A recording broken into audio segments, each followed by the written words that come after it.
बेटियों को ऐसा नहीं होना चाहिए, तो उन्होंने इस चीज पर ध्यान नहीं दिया कि बेटियों को ये फोर्स नहीं करना चाहिए, बेटियों के ऐसे कपड़े नहीं पहनने चाहिए, बेटियों को ऐसा होना चाहिए, वैसा होना चाहिए, ससुराल के लिए तैयार किया जाना चाहिए।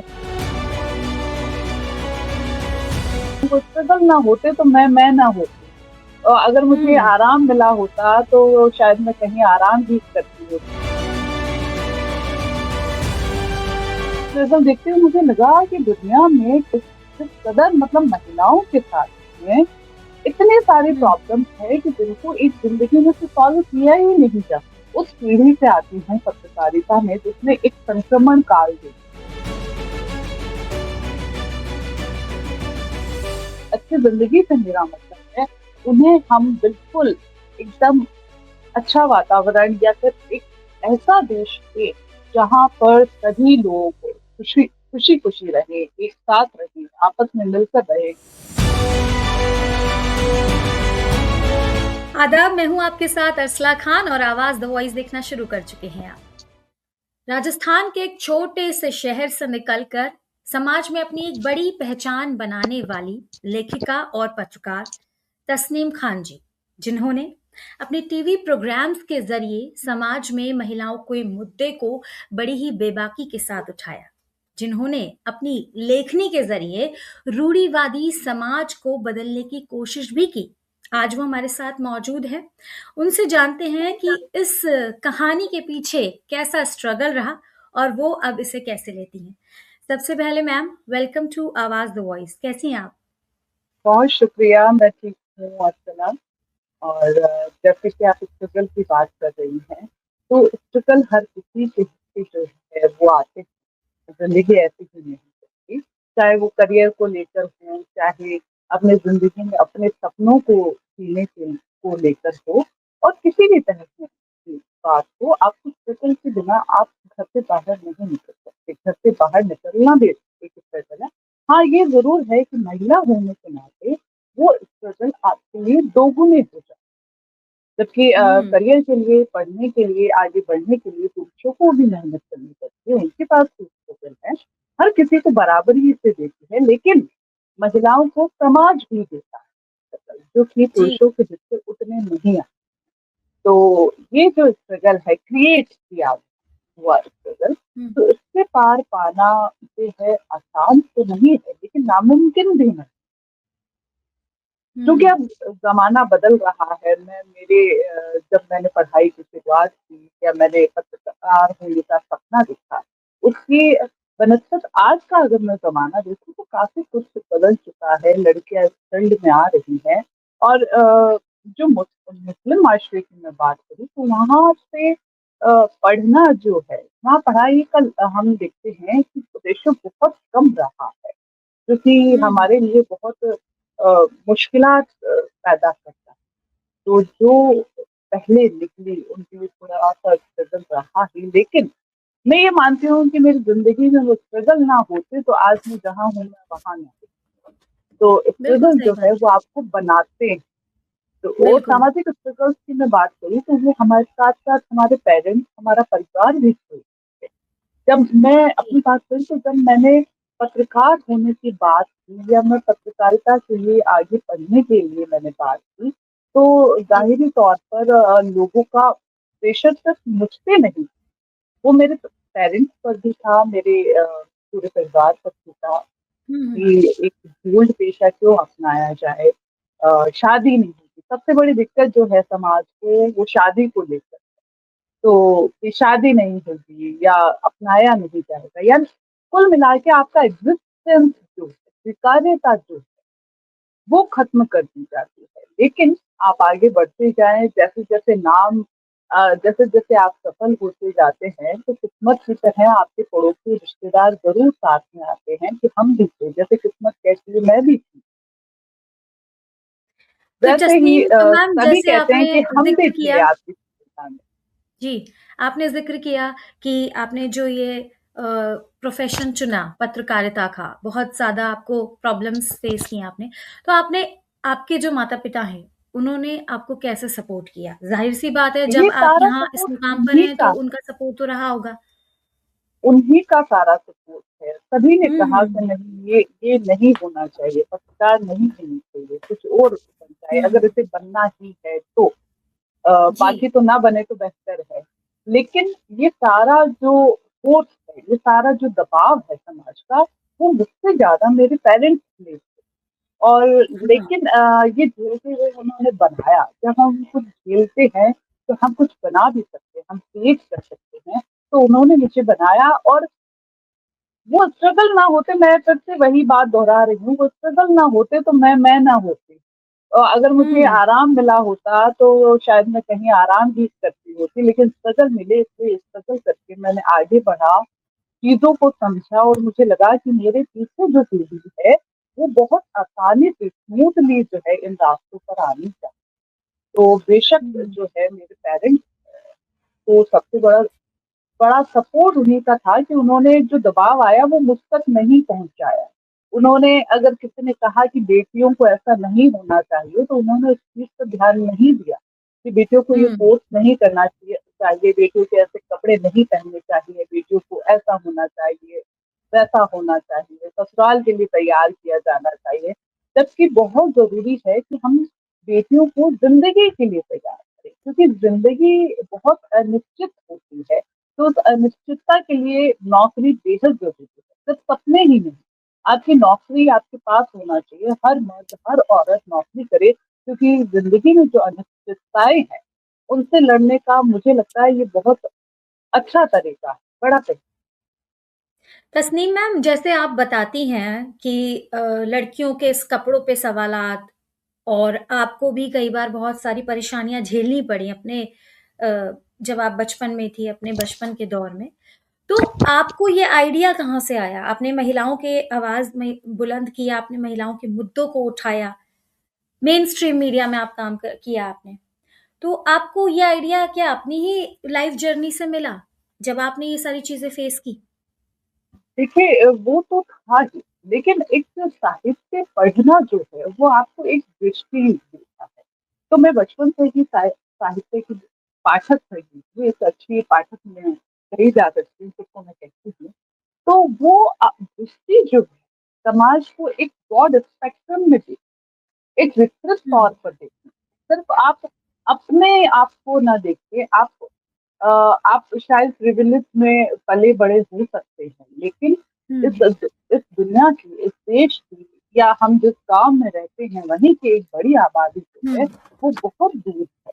अब सभी प्रिविलेज से, जैसे शिक्षा से खास तौर से, तो जो ये विस्तृत नज़रिया देता है कि सिर्फ मैं खुश हूँ, तो इसका मतलब ये नहीं है कि ज़माना खुश है, या ज़माना की जो है मेरे आसानियाँ रही मेरे, तो सभी के लिए आसानियाँ हैं, ऐसा नहीं होता। तो वो जो दूसरों का दर्द देखना, या दूसरों की ज़रूरतें देखना, या दूसरों के पास क्या नहीं है, जो उन तक पहुँचाया जाना चाहिए, और हमारी एक नागरिक के तौर पर, वैश्विक नागरिक के तौर पर, ये एक ज़िम्मेदारी बनती है इंसान की। तो ये हुँ, नज़रिया मुझे साहित्य ने दिया, और उसके बाद बेशक साहित्य ने जो दिया। स्ट्रगल है, वो आपको देते हुँ, हैं। और जब मैंने पत्रकारिता शुरू की, तो मुझे ये मौका मिला, क्योंकि मैं रेगिस्तानी मारवाड़ से आती हूँ। मारवाड़ का एक बड़ा जी, हिस्सा जो है वो रेगिस्तानी इलाका है। तो जब मैंने पत्रिका में अपना करियर शुरू किया, तो मैं जोधपुर के आस-पास के, बाड़मेर के आस-पास के सभी गाँव-गाँव घूमी अपनी पत्रकारिता की पोस्ट के लिए, और वहाँ मैंने देखा कि औरतें पानी से लेकर, पानी का जो स्ट्रगल है, वो औरतों पर बढ़ा रहा है। यहाँ राजस्थान की मैं बात करूँ, तो उन्हीं उन्हीं की ज़िम्मेदारी थी कि वो पानी अरेंज करे कैसे। तो हुँ, ये स्ट्रगल देखते हुए मुझे लगा कि दुनिया में किस कदर, मतलब महिलाओं के साथ में इतने सारे हुँ, प्रॉब्लम्स है कि जिनको एक ज़िंदगी में तो सॉल्व किया ही नहीं जा सकता। जहाँ पर हुँ, राजनीतिक जो, अगर मैं पानी, बिजली इन सब की बात करूँ, तो यहाँ राजनीति ही आती है।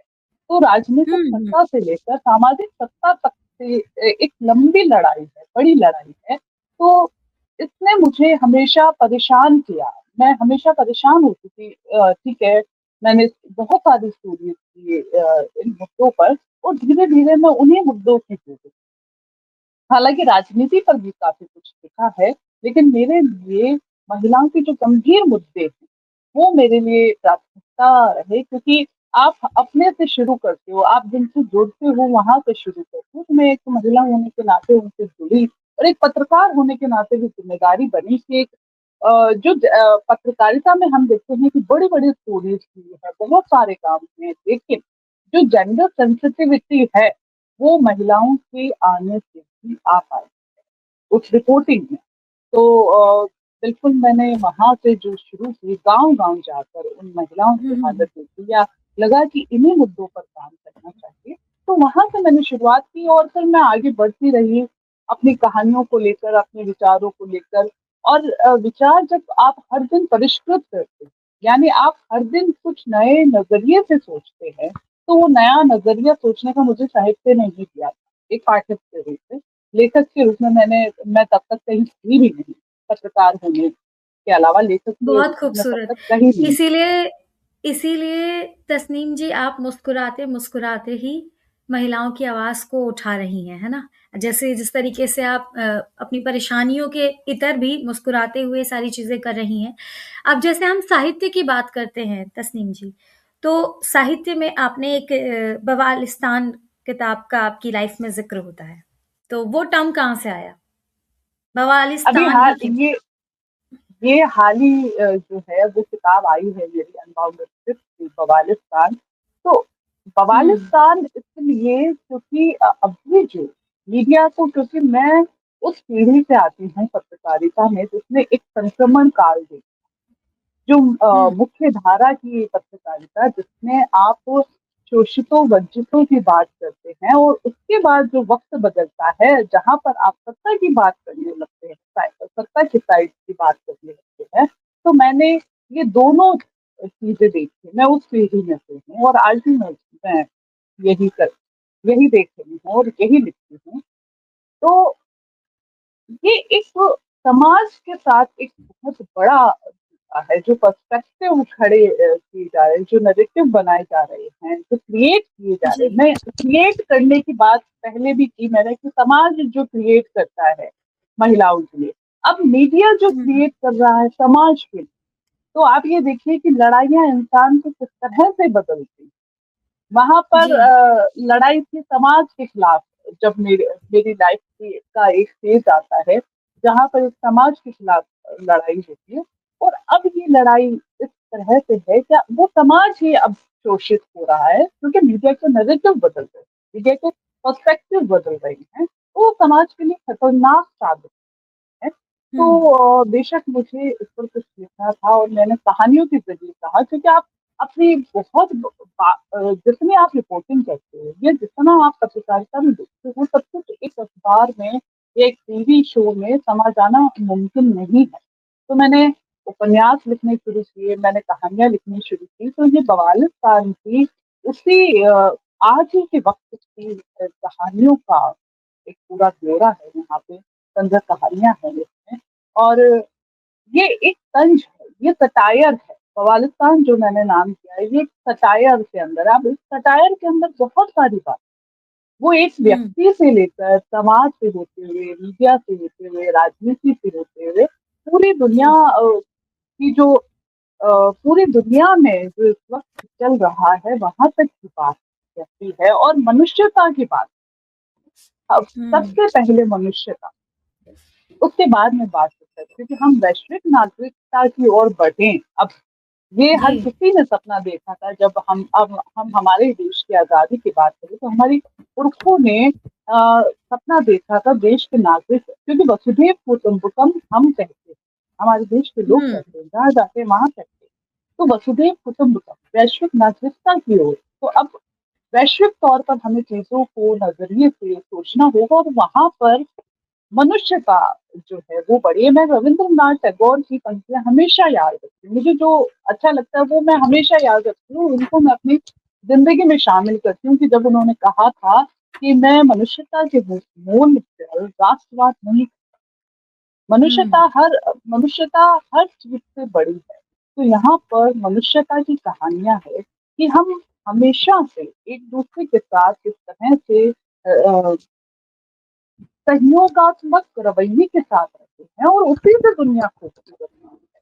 जब हम एक-दूसरे के साथ सहयोग के साथ में रहते हैं, तमाम जी। तरह की नाइंसाफ़ियाँ आती है, लेकिन उसके बावजूद हुँ। भी हम एक एक ही तरह से चलते हैं, हम एक साथ चलते हैं। जी। ये हमारे अच्छा देश की तस्नीम जी, असलियत हमारे जैसे हम आपने काम किया है मेन स्ट्रीम मीडिया में, तो लोकतंत्र का चौथा स्तंभ कहा जाता है मीडिया। तो आपको क्या लगता है कि पहले के मीडिया में और अब का जो नया मीडिया है, मैं एक टर्म अपनी तरफ से ऐड कर रही हूँ नया मीडिया, न्यू उसमें क्या मीडिया डिफरेंस आपको देखने को मिलता है? बहुत बहुत बड़े डिफरेंसेस हैं, बहुत बड़े जी। डिफरेंसेस हैं। मैंने पहले भी मेंशन किया कि जो समाज के लिए काम होता था कि किसी के घर में ये मामूली बात नहीं थी कि किसी के घर में गंदा पानी आ रहा है। जी। ये किसी के स्वास्थ्य से, किसी की मौत तक से जुड़ा है। अभी हमने देखा इंदौर में कितने बच्चे मर गए थे हुँ, पानी से। हुँ। तो ये हुँ। मामूली चीज़ें नहीं थी, इन्हें बहुत बड़े लेवल पे उठाया जाता था, सरकारें हिल जाती थी इस चीज़ों पे। हुँ। तो अब तो अब सरकारें वो सब हिलाने नहीं की होता, वो सब बजाय बदल चुका है। अब सरकारें हिलाने की बजाय समाज हिलता जा रहा है। तो ये मीडिया का जो है ये बिल्कुल 360 डिग्री जो है वो घूम चुका है, जो कि हम देख हुँ। रहे हैं। मैंने मेरी पीढ़ी ने ये देखा। तो ये मैंने कहा कि खतरनाक है, ये मामूली बात नहीं। तो और मीडिया जो है वो आखिरी गांधी के उस आखिरी व्यक्ति के लिए हुआ करता था जिस तक कुछ भी नहीं पहुंचा। ये मीडिया उसके लिए हुँ। हुआ करता था और हमेशा उसी के लिए हुआ है। हमने देखा है कि जब इमरजेंसी देश में लागू हुई थी तो उस वक्त मीडिया जो है सबसे बड़ा सत्ता के खिलाफ जो है सबसे बड़ा जो चेहरा उभर के सामने आया वो मीडिया का। मीडिया ने किस जी। तरह से उसका विरोध किया। तो हमेशा जो है देश में लोकतंत्र बनाए रखने के लिए, देश के गांधी के उस आखिरी व्यक्ति तक चीजों को पहुंचाने के लिए, सुझाव को पहुंचाने के लिए उसका अस्तित्व भी है, ये दिखाने का काम हमेशा से मीडिया करता रहा है। और मैं उम्मीद करती हूँ कि अभी जो बदलाव हुआ है आगे बदलेगा और फिर से उस आखिरी व्यक्ति तक पहुंचेगा हमारा मीडिया। लेकिन ये वक्त किसी भी तरह से ठीक नहीं है, लेकिन हमें अल्टीमेटली इस वक़्त को काटना। बिल्कुल सही बात की, तभी आप जैसे लोग समाज के लिए एक मिसाल कायम करते हैं और आवाज़ द वॉइस भी लगातार आप जैसे लोगों को की आवाज़ उठा रहा है, आगे ले जा रहा है और आपके कामों की सराहना भी कर रहा है। इसके साथ ही मैं ये जानना चाहूँगी तस्नीम जी, इंक्लूसिवनेस और यूनिटी उसको लेकर के आप क्या कहना चाहेंगी? समाज में काफ़ी चीज़ें बँट रही हैं। धर्म सबसे ऊपर हो गया है, उसके ऊपर आप क्या कहना चाहेंगी? मैंने इसी पर ये रवींद्रनाथ टैगोर की पंक्तियाँ कही थी। देखिए, जी। कोई भी धर्म हो, वो इंसानियत की बात है। हर धर्म हुँ। के आप किताबों को जो भी लिखित दस्तावेज़ हैं, उनको आप उठा के देखिए कि अल्टीमेटली वो इंसानियत की बात करती है। वो हुँ, हुँ। परपीड़ा को ठीक करने की बात करते हैं, परोपकार की बात करते हैं। चाहे कोई भी धर्म आप उठाकर देख लीजिए, किसी भी धर्म का आप लिटरेचर उठाकर देख लीजिए। कहीं पे भी ये नहीं हुँ। लिखा है कि आप इंसान न बनो, आप इंसानियत का साथ न दो, आप दुखियों का साथ न दो। वहाँ ये नहीं लिखा है कि आप इस धर्म के लोगों से नफ़रत करोगे, इस धर्म के लोगों से प्यार करोगे। वहाँ मनुष्य को मनुष्य समझा गया है। लेकिन जाने कौन-सी किताब पढ़ी है लोगों ने, जो हुँ, जिनके लिए मैं कहूँगी कि आज उन्मादी हो चुके हैं। उन्होंने धर्म की हुँ, कौन-सी किताब पढ़ी है, मुझे वो समझ नहीं आता, मुझे लगता है उनको सही पढ़ना चाहिए। धार्मिक हुँ, होना क्या बुरी बात नहीं, लेकिन वो आपकी निजता है और निजता हम अगर संविधान और लोकतंत्र की बात करें, तो मेरी निजता वहाँ तक ही है जहाँ से आपकी शुरू हुई। जी। मेरी स्वतंत्रता वहीं तक है जहाँ से आपकी शुरू होती है, मैं उसका हुँ, अतिक्रमण नहीं कर सकती, आप मेरा अतिक्रमण नहीं कर सकते।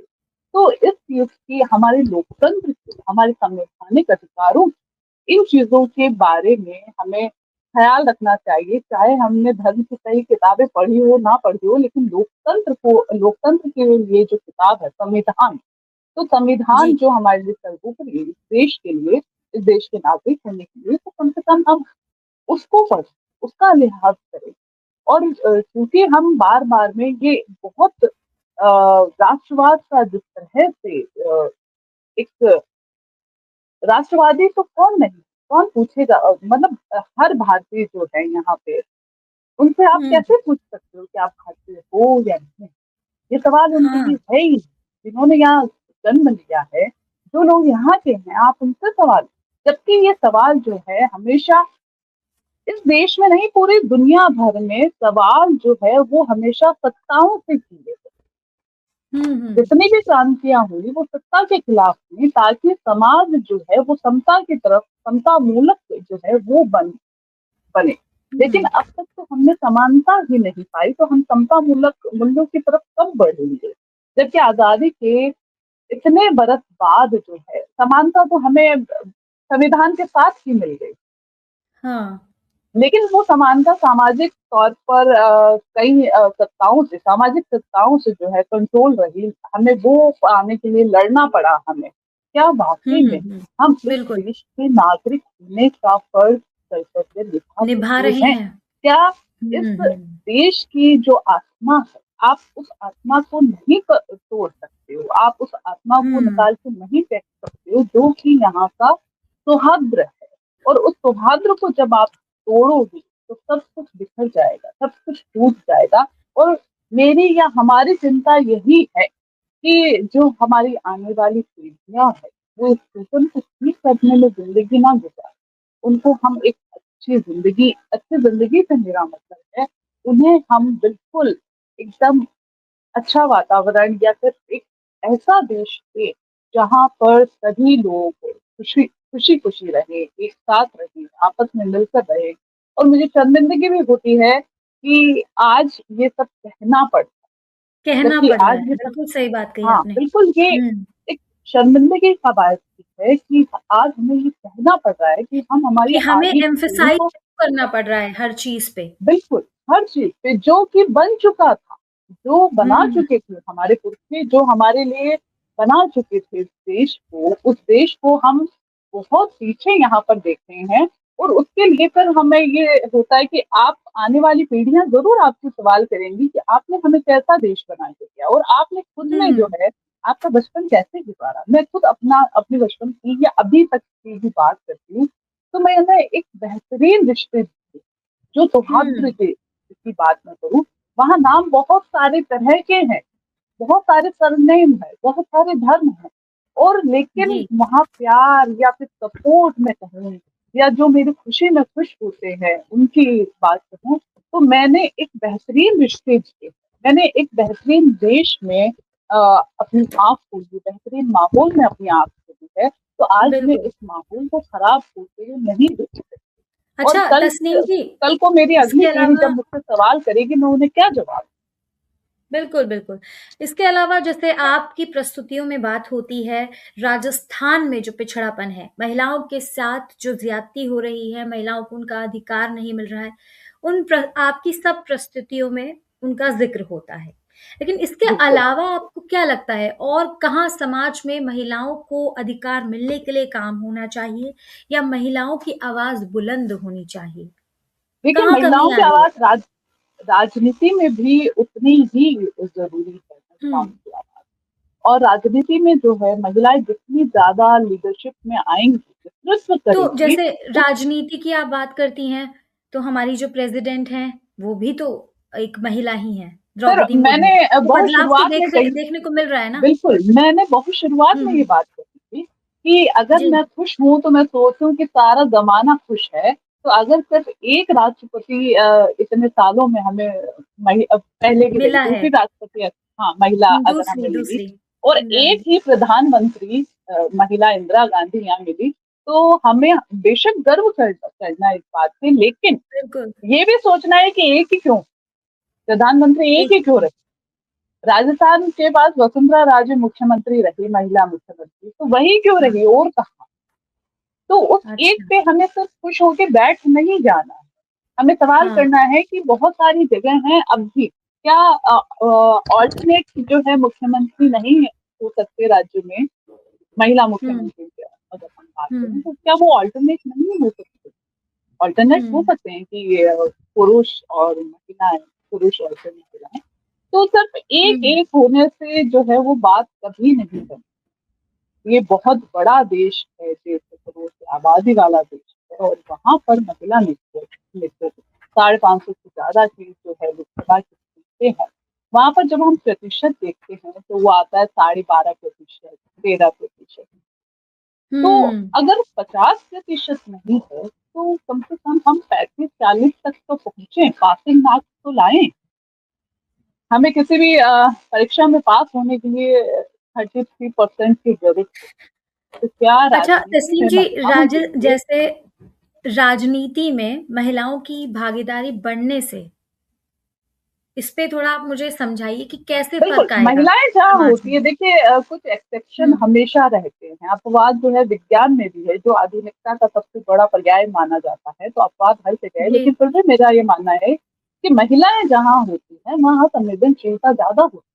वो ज़्यादा संवेदनशीलता हुँ। के साथ में काम करती है। अगर हम ब्यूरोक्रेसी को देखते हैं, जब महिलाएँ यहाँ पर आई या पुलिस महकमे में जब हम देखते हैं महिलाएँ आई वहाँ पे, तो ज़्यादा सेंसिटिविटी के साथ काम हुआ। इसके अलावा अगर हम जज जो न्यायपालिका में भूमिका हम महिलाओं की देखते हैं, तो जब से महिलाएँ आई हैं, तो उसमें पॉक्सो एक्ट को लेकर और तमाम तरह की जो हुँ, हुँ, हुँ। बलात्कार से रिलेटेड या घरेलू हिंसा से रिलेटेड जब हम फैसले देखते हैं, तो वो काफ़ी संवेदनशीलता के साथ आए हुए फैसले।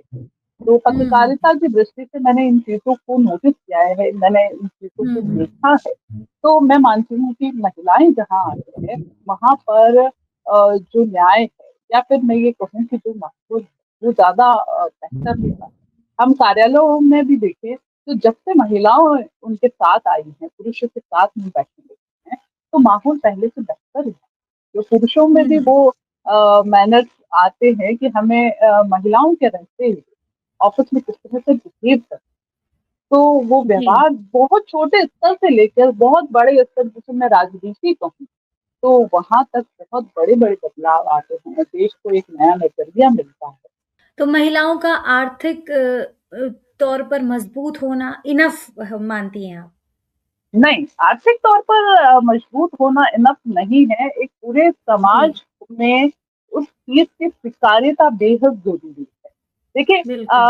जो आर्थिक तौर पर सशक्तिकरण है, वो काफ़ी पहले से आया महिलाओं के अंदर, लेकिन उनकी हाँ। स्वीकार्यता कितनी रही? उन महिलाओं को समाज से बाहर समझा गया, उन महिलाओं को हुँ, स्वीकार नहीं किया गया।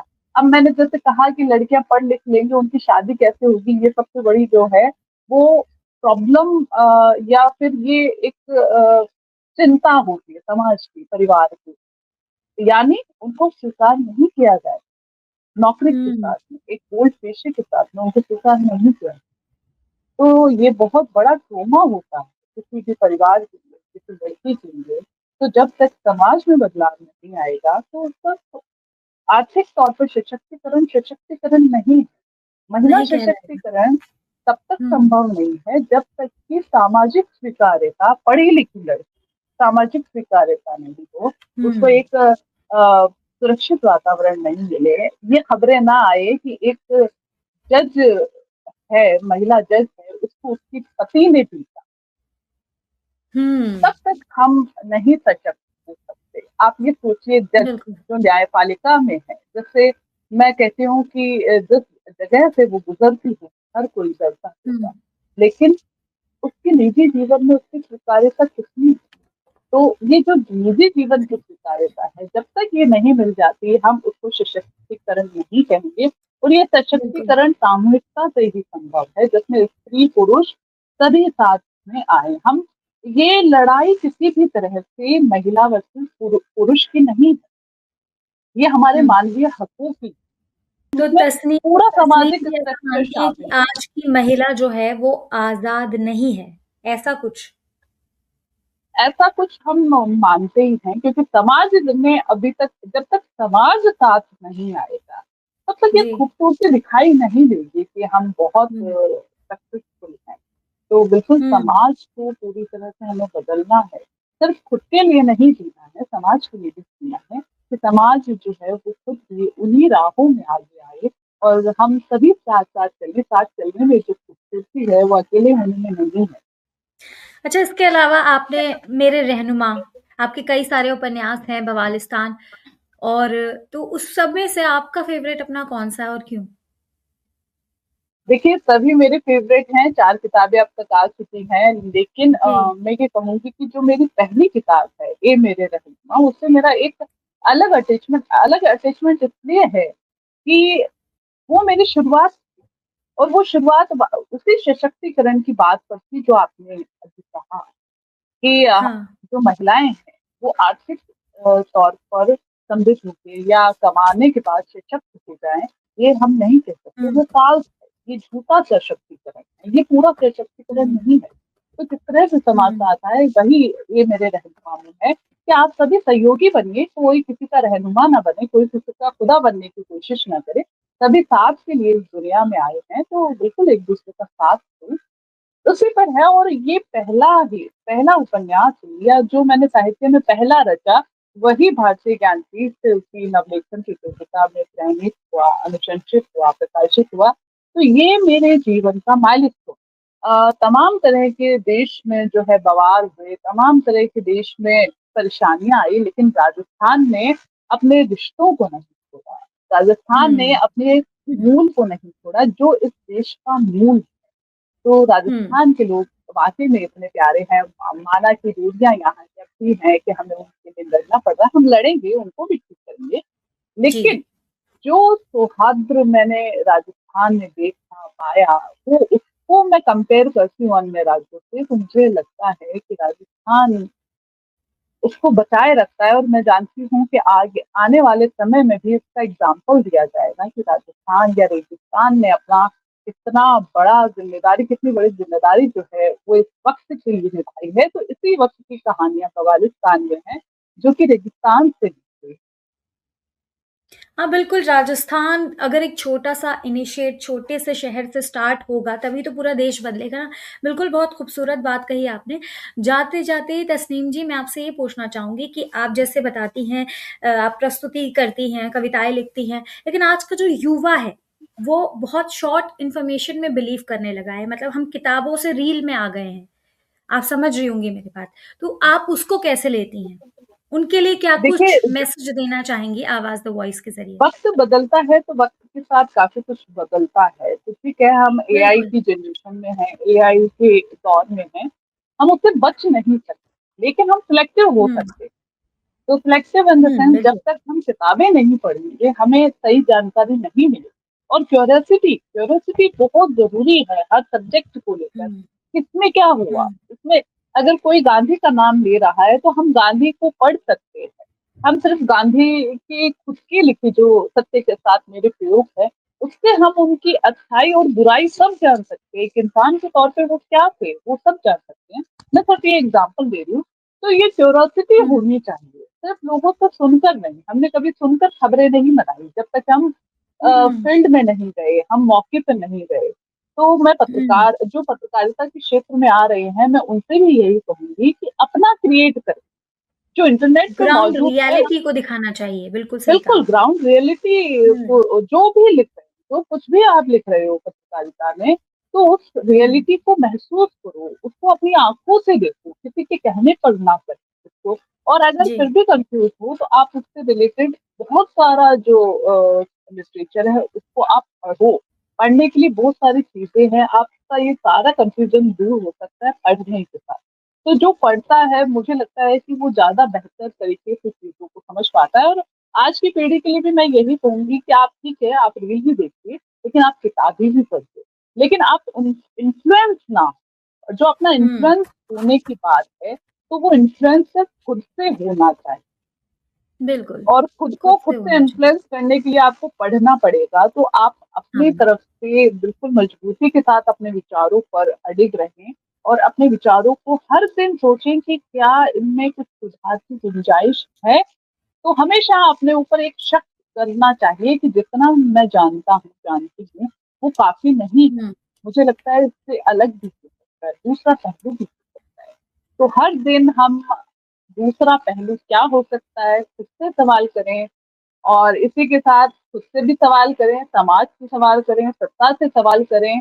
तो ये दुनिया जो है और हमारी ज़िंदगी है, हमारे आने वाली पीढ़ियों की ज़िंदगी, वो बेहतर हो सकेगी। तो सवाल ज़रूर करें, आपके अंदर सवाल होने चाहिए। आप डायरेक्ट आके जज ना बन जाएँ कि ये ही हुआ या ऐसा ही होता है। जी।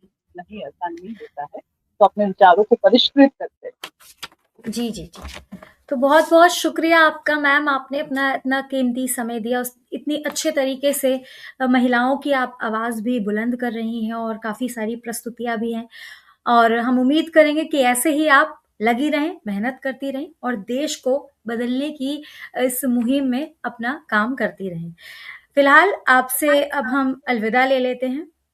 बहुत-बहुत शुक्रिया आपका, हमें अपने प्रश्नों शुक्रिया। के लिए